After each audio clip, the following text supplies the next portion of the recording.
বিশ্বকাপ 2026 এর round of 32 এর রোমাঞ্চকর এক ম্যাচে কেপ ভার্দেকে 3-2 গোলে হারিয়ে শেষ 16 নিশ্চিত করেছে বর্তমান চ্যাম্পিয়ন আর্জেন্টিনা।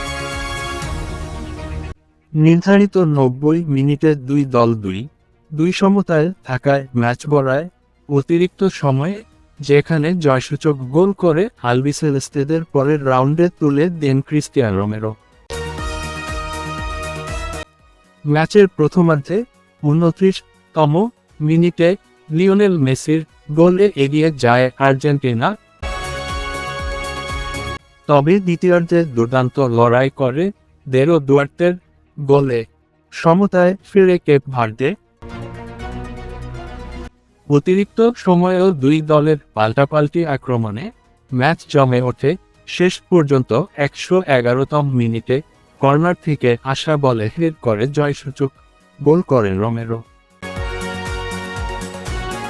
পুরো ম্যাচ জুড়ে কেপ ভার্দে সাহসী ও আক্রমণাত্মক ফুটবল উপহার দিলেও অভিজ্ঞতা ও গুরুত্বপূর্ণ মুহূর্তে সুযোগ কাজে লাগিয়ে জয় তুলে নেয় আর্জেন্টিনা। গোলরক্ষক এমিলিয়ানো মার্টিনেসও কয়েকটি গুরুত্বপূর্ণ সেভ করে দলের জয়ে বড় ভূমিকা রাখেন।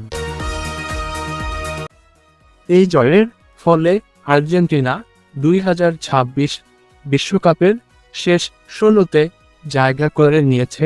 অন্যদিকে দুর্দান্ত লড়াই করেও টুর্নামেন্ট থেকে বিদায় নিতে হলো বিশ্বকাপে প্রথমবারের মতো নকআউট পর্বে ওঠা কেপ ভার্দেকে।